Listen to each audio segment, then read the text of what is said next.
Hello everyone, स्वागत है आप सभी का एक बार फिर से एग्जाम यार्ड क्लासेज में। पिछली क्लासेज में हम लोगों ने गुप्त साम्राज्य के बारे में पढ़ा था। गुप्त और गुप्तोत्तर साम्राज्य के बारे में। तो आज हम लोग बात करेंगे प्राचीन भारत में स्थापत्य कला के बारे में। बात की जाए अगर गुप्त काल के बाद जो भारतीय स्थापत्य कला की मुख्य कृतियाँ सामने आई, वो सबसे पहली कृतियाँ थी वो मंदिर की। तो प्राचीन भारत काल में जो मंदिर की शैलियाँ पाई गई थी, वो 3 शैलियों में मंदिर बनाए गए थे। तो आज हम लोग उसी पे बात करने चल रहे हैं कि जो गुप्तोत्तरकालीन भारतीय स्थापत्य कला की मुख्य कृतियाँ थी वो मंदिर थी। और मंदिर की 3 शैलियाँ पाई गई थी। सबसे पहली बात की जाए तो नागर शैली। एक थी नागर शैली, और दूसरा द्रविड़ शैली, और तीसरा बेसर शैली। तीसरा क्या था? वो बेसर शैली था। बेसर शैली। तो नागर, द्रविड़ और बेसर। नागर शैली जो होती थी, ये उत्तरी भारत में पाई जाती थी। ये कहाँ पे? उत्तरी भारत में या मध्य भारत में इसको इसके मंदिर बनाए जाते थे। नागर शैली के जो मंदिर बनाए जाते थे, नागर शैली की विशेषता क्या होती थी? ये चतुष्कोणीय होते थे और इनमें 2 भवन होते थे। एक गर्भगृह होता था और एक मंडप होता है। एक गर्भगृह और एक मंडप। और जो इसका शिखर होता है, ऊपर ऊपर एक शिखर होता है। अब जैसे देखिए, मंदिर जो नागर शैली में होते थे, इस तरीके से होते थे। और ऊपर ऐसे कुछ शिखर करके, इस तरीके से यहाँ पे शिखर कर करके ऊपर बनाया जाता था। इस तरीके के मंदिर को जो कहा जाता था वो नागर शैली कहा जाता था। जबकि जो द्रविड़ शैली है, जो कि मूलतः दक्षिण भारत में पाई जाती है, इसके जो प्रमाण पाए जाते हैं, ये जो साक्ष्य पाए जाते हैं, और द्रविड़ शैली में जो पाए जाते हैं, इनके शिखर जो होते हैं वो पिरामिड के आकार के होते हैं। पिरामिड के आकार के होते हैं जो द्रविड़ शैली में पाए जाते हैं। और ये जो होते हैं मंजिल पर मंजिल, एक मंजिल के ऊपर एक मंजिल के ऊपर एक मंजिल के ऊपर, जो द्रविड़ शैली के मंदिर जो पाए जाते हैं, वो मंजिल पर मंजिल बने रहते हैं। और अंत में गुंबद के आकार की एक इसका शिखर बना रहता है। मतलब शिखर होता ही नहीं, लेकिन गुंबद के आकार का बना रहता है। द्रविड़ नागर शैली जो कि उत्तर भारत में पाई जाती है, और द्रविड़ शैली जो कि लगभग ये दक्षिण भारत में पाई जाती है। और जो बेसर शैली होती है, ये नागर शैली और द्रविड़ शैली दोनों का मिश्रित होता है, मिश्रित रूप होता है बेसर शैली। ये अर्धगोलाकार होते हैं। जो बेसर शैली होती है वो अर्धगोलाकार होती है।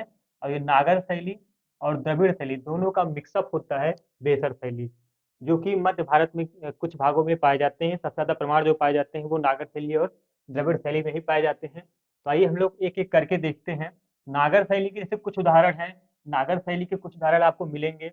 जैसे हो गए आपके खजुराहो के मंदिर हो गए, ये नागर शैली में बना हुआ है। दशावतार, ये भी नागर शैली में बना हुआ है। दिलवाड़ा का जैन मंदिर, कोणार्क का सूर्य मंदिर, लिंगराज मंदिर, जगन्नाथ मंदिर, ये सब मोढेरा का सूर्य मंदिर, ये सब आपके नागर शैली में ही पाए जाते हैं। जबकि आपके महाबलीपुरम के रथ मंदिर हो गए, राजराजेश्वर मंदिर हो गए, मीनाक्षी मंदिर हो गया, ये सब आपके द्रविड़ शैली में पाए जाते हैं। और एक शैली होती है पंचायतन शैली। पंचायतन शैली मैंने आप लोगों को नहीं बताया। पंचायतन शैली क्या होती है? वो मतलब इन्हीं तीनों शैलियों के अंतर्गत ही आते हैं। पंचायतन शैली जो होती है वो शैली रचना को बताता है। एक तरीके से कहा जाए, एक मुख्य देवता होते हैं, उनके साथ 4 और देवताओं की मूर्तियों का संग्रह जो होता है। मतलब एक मुख्य देवता और उनके साथ 4 और देवताओं का संग्रह जो होता है, उन्हें क्या कहा जाता है? पंचायतन शैली। जैसे कि बद्रीनाथ मंदिर जो है आपका उत्तराखंड का, वो 5 मूर्तियां हैं। बद्रीनाथ मंदिर में 5 मूर्तियां हैं, जिन्हें बद्री पंचायतन के नाम से जाना जाता है। जो बद्रीनाथ का मंदिर है, उसको आप लोग ध्यान दीजिएगा। सबसे पहले हम लोग बात करते हैं खजुराहो की। खजुराहो का मंदिर, जो कि ये कहाँ पे है? ये मध्य प्रदेश में आपके पड़ता है, मध्य प्रदेश में। और ये नागर शैली में बनाया गया है खजुराहो का मंदिर।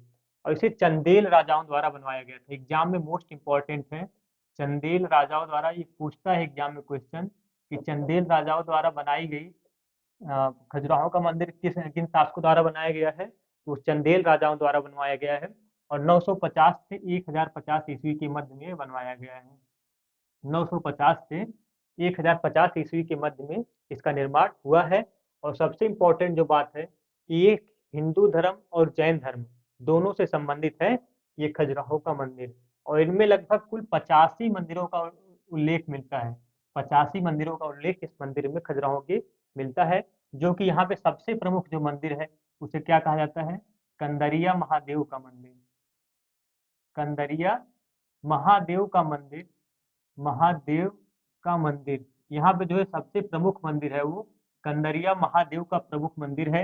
ये खजुराहो का मंदिर है, इसे खंडरिया महादेव का मंदिर के नाम से जाना ही जाता है। और जैन मंदिर की बात की जाए, ये हिंदू और जैन दोनों धर्मों से रिलेटेड है। तो जैन धर्म से बात की जाए तो जो पार्श्वनाथ हैं, पार्श्वनाथ मंदिर, जो कि यहाँ पे सबसे प्रमुख मंदिर है, यहाँ पे जैन धर्मों का, वो जैन मंदिरों में सबसे प्रमुख मंदिर है पार्श्वनाथ मंदिर। और पार्श्वनाथ जैन धर्म के 23वें तीर्थंकर थे। मैंने आप लोगों को जैन धर्म पढ़ाया हुआ है पीछे, उसमें बताया हुआ है कि जैन धर्म के 23वें तीर्थंकर कौन थे, वो पार्श्वनाथ थे, जिन्होंने चातुर्याम शिक्षा, सत्य, अहिंसा, अस्तेय, परिग्रह, चातुर्याम शिक्षा की जानकारी दी थी। किसने दी थी? पार्श्वनाथ ने। कौन से थे ये? 23वें तीर्थंकर थे।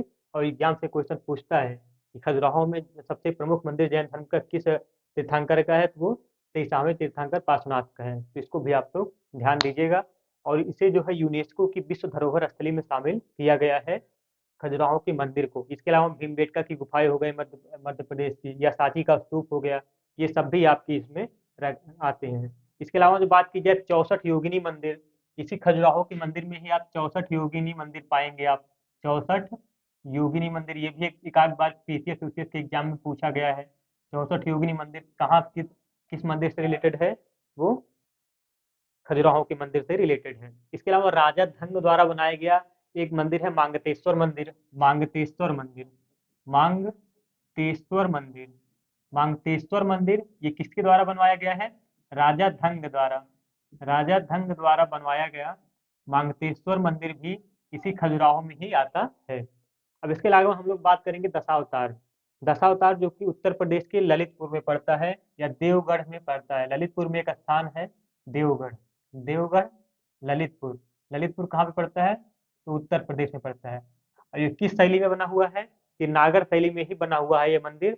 और मोस्ट इम्पोर्टेंट ये है कि देवगढ़ का दशावतार मंदिर जो बना है, ये किस वंश के शासकों ने बनवाया है? जिसे गुप्तकालीन शासकों ने बनवाया है। इस बात को आप लोग याद रखिएगा। गुप्तकालीन वंश के शासकों द्वारा बनवाया गया है ये दशावतार का देवगढ़ ललित मंदिर।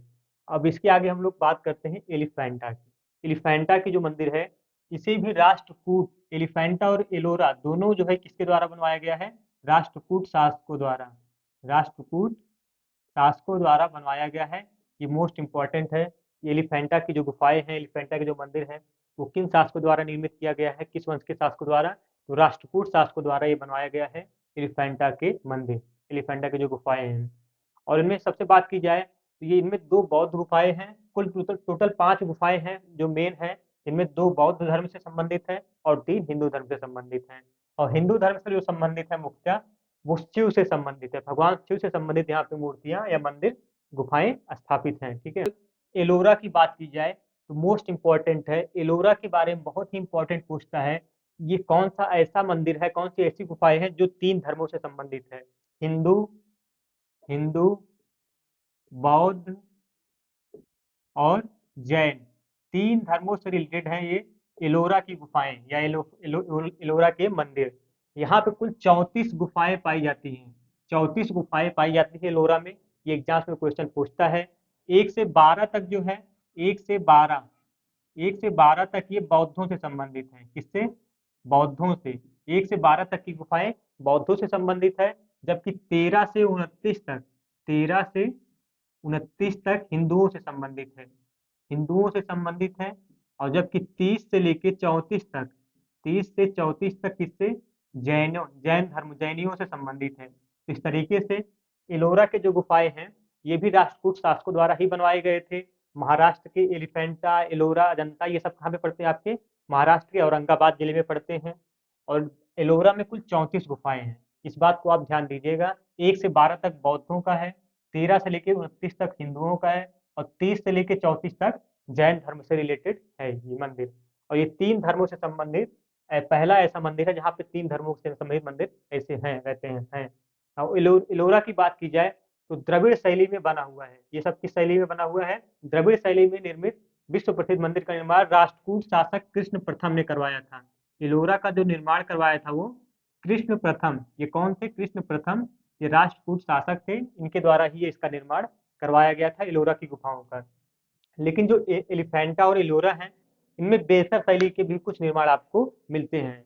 अगर एग्जाम में सबसे ज्यादा पूछेगा कि किस शैली में बनवाए गए हैं, सबसे पहला ऑप्शन आप इसको बेसर शैली में दीजिएगा। तत्पश्चात अगर बेसर शैली को अगर आप नहीं, या द्रविड़ बेसर दोनों दिया है, तो आप द्रविड़ एवं बेसर शैली दोनों को लगवाएंगे। जबकि दिलवाड़ा जैन मंदिर, जो कि पूर्णतः संगमरमर से बना हुआ है, ये राजस्थान के माउंट आबू में अरावली पर्वत पर स्थित है दिलवाड़ा का जैन मंदिर। ये पूर्णतः जैन धर्मों से रिलेटेड है। जैन धर्म का बहुत ही बड़ा मंदिर है जो कि राजस्थान के अरावली पर्वत पर माउंट आबू पर पाया जाता है।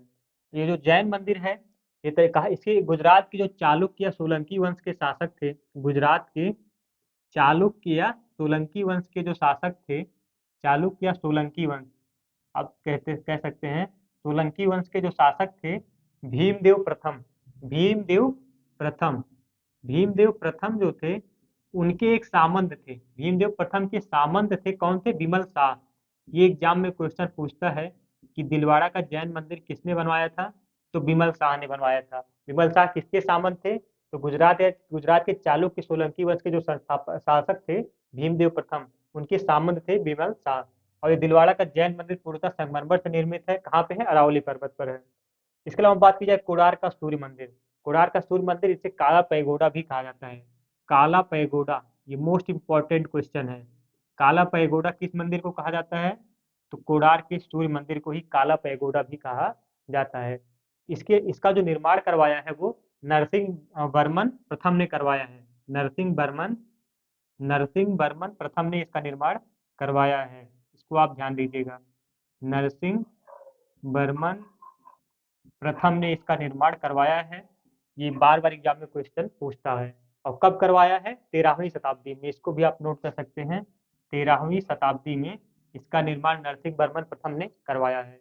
इस मंदिर पे एक विशाल चबूतरा है, बहुत ही विशाल चबूतरा है, जिसके चारों ओर कितने हैं? 12 पहिए हैं, जिसके चारों ओर 12 पहिए हैं। और 7 घोड़े की मूर्तियां हैं, 7 घोड़े की यानी अश्वों की मूर्तियां हैं। और ऐसा लगता है कि जैसे 7 घोड़े जो है वो उस रथ को खींच रहे हो, ऐसा प्रतीत होता है कोणार्क के सूर्य मंदिर में। ये चीज ध्यान दीजिएगा आप। जिसके बाद बात की जाए लिंगराज मंदिर की, जो कि उड़ीसा के भुवनेश्वर में है और 180 फीट है। 180 फीट की ऊंचाई, इसकी ऊंचाई कितनी है? 180 फीट की। कहाँ पे है? उड़ीसा के भुवनेश्वर में लिंगराज मंदिर। और ये आर्य नागर शैली का सर्वोत्तम उदाहरण है। नागर शैली का जो सर्वोत्तम उदाहरण मिलता है वो आपका लिंगराज मंदिर में ही मिलता है। इसको आप ध्यान दीजिएगा। ये नागर शैली में निर्मित सबसे उत्कृष्ट उदाहरण मिलता है नागर शैली का, कहाँ से? लिंगराज मंदिर से। जबकि अगर बात की जाए जगन्नाथ मंदिर, ये भी नागर शैली में है। और ये कहाँ पे पड़ता है? उड़ीसा, पुरी में। उड़ीसा के पुरी जिले में पड़ता है ये जगन्नाथ मंदिर। किस शैली में है? तो नागर शैली में। इसको आप ध्यान दीजिएगा, नागर शैली। मुढेरा का सूर्य मंदिर, ये भी नागर शैली में है, मुढेरा का सूर्य मंदिर। और मुढेरा का सूर्य मंदिर गुजरात के पाटन जिले में है। कहाँ पे? गुजरात के पाटन जिले में पड़ता है मुढेरा का सूर्य मंदिर, पाटन जिले में। पाटन जिला कहाँ पड़ता है? गुजरात में पड़ता है। तो इस बात को आप ध्यान दीजिएगा, गुजरात के पाटन जिले में पड़ता है। और शैली कौन सी है? शैली नागर है। इसको भी आप ध्यान दीजिएगा। और ये इसे सोलंकी वंश के राजा भीमदेव प्रथम ने बनवाया था। कुल मिला के भीमदेव प्रथम ने ही ये बनवाया था आपका अ, दिलवाड़ा का जैन मंदिर। और भीमदेव प्रथम ने ही बनवाया था मुढेरा का सूर्य मंदिर। इसको भी आप ध्यान दीजिएगा। इसके अलावा बात की जाए अंकोर वाट मंदिर, जो प्राचीन जो हिंदू धर्मों का सबसे बड़ा मंदिर माना जाता है, जिसे कंबोडिया के शासक सूर्यवर्मन द्वितीय ने बनवाया था। सूर्यवर्मन द्वितीय, सूर्यवर्मन द्वितीय ने। ये बहुत बार एग्जाम में क्वेश्चन पूछता है कि अंकोर वाट का मंदिर किस शासक ने बनवाया था? तो कंबोडिया, जिसे वर्तमान प्राचीन समय में कंपूचिया कंपूचिया कहा जाता था, उसी के शासक सूर्यवर्मन द्वितीय ने इसको अंकोर वाट का मंदिर बनवाया था, जो कि भगवान विष्णु को समर्पित है। किस भगवान को समर्पित है? भगवान विष्णु को समर्पित है। और द्रविड़ शैली का मंदिर है। ये किस शैली का है? द्रविड़ शैली का मंदिर है। और द्रविड़ शैली का यह मंदिर विश्व का सबसे बड़ा हिंदू मंदिर समूह माना जाता है, अंकुर वाट मंदिर का। जबकि महाबली के रथ मंदिर का निर्माण की बात की जाए, महाबलीपुरम के रथ मंदिर का, महाबलीपुरम का जो रथ मंदिर है, इसे चट्टानों को काट कर बनवाया गया है और पल्लव शासकों द्वारा बनवाया गया है। शासक आप जरूर याद रखिएगा, किस शासकों द्वारा कौन सा मंदिर बनवाया गया है? तो पल्लव शासकों द्वारा ये महाबली के रथपुरम मंदिर को बनवाया गया है, पल्लव शासकों द्वारा। और नरसिंह वर्मन द्वितीय ने इसको बनवाया है। इसको किसने बनवाया है? नरसिंह वर्मन द्वितीय ने। नरसिंह वर्मन द्वितीय ने इसको बनवाया है। ये मोस्ट इंपॉर्टेंट है। देखिए, नरसिंह वर्मन द्वितीय ने इसको बनवाया है, जबकि नरसिंह वर्मन प्रथम ने कोणार्क का सूर्य मंदिर बनवाया था। और नरसिंह वर्मन द्वितीय ने महाबलीपुरम के रथ मंदिर की निर्माण करवाई है नरसिंह वर्मन द्वितीय ने। तो नरसिंह वर्मन प्रथम कोणार्क का सूर्य मंदिर और नरसिंह वर्मन द्वितीय महाबलीपुरम के रथ मंदिर का। और इसमें 7 रथ हैं। महाबलीपुरम के जो रथ मंदिर में 7 रथ है। जो सबसे छोटा रथ है, जिसे सबसे छोटा रथ कहा जाता है, वो द्रौपदी रथ है। कौन सा रथ है? द्रौपदी रथ सबसे छोटा रथ है महाबलीपुरम के मंदिर में, जो कि 7 रथ हैं। इसके अलावा राज राजेश्वर या बृहदीश्वर की बात की जाए तो ये तंजौर में पड़ता है। तंजौर कहाँ पे? तंजौर। राज राजेश्वर मंदिर या बृहदीश्वर मंदिर ये तंजौर में पड़ता है। और ये राजराज प्रथम के काल में बनवाया गया था। प्रथम राजराज प्रथम के काल में। ये इम्पोर्टेंट है। राजराज प्रथम के काल में पूछता है। इसी को राज राजेश्वर या इसी को बृहदीश्वर मंदिर भी कहा जाता है। मोस्ट इम्पोर्टेंट है ये क्वेश्चन। और ये आपका जो है द्रविड़ शैली में बना हुआ है। किस शैली में बना हुआ है? तो द्रविड़ शैली में बना हुआ है, क्योंकि दक्षिण भारत का मंदिर है। जबकि सोनगिरी दतिया अगर बोला जाए, ये आपकी मध्य प्रदेश में पड़ता है। दतिया कहाँ में पड़ता है? मध्य प्रदेश में पड़ता है।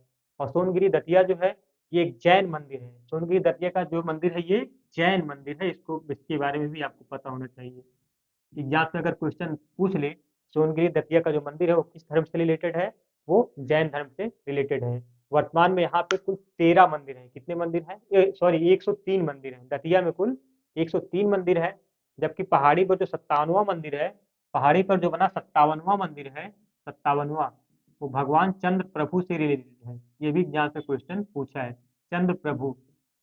103 मंदिर है सोनगिरी दतिया में कुल, जैन मंदिर में 103, जिनमें मैक्सिमम पहाड़ों पर स्थित है। जबकि कुछ लगभग 25 से 26 मंदिर जो है वो गांव में स्थित है।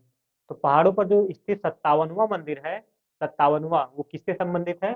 भगवान चंद्र प्रभु से, जो कि सबसे इंपॉर्टेंट मंदिर है सोनगिरी दतिया का। जबकि विरूपाक्ष मंदिर की बात की जाए, ये कर्नाटक के हम्पी में स्थित है। कहाँ पे? कर्नाटक के हम्पी में स्थित है विरूपाक्ष मंदिर, जो कि भगवान शिव को समर्पित है।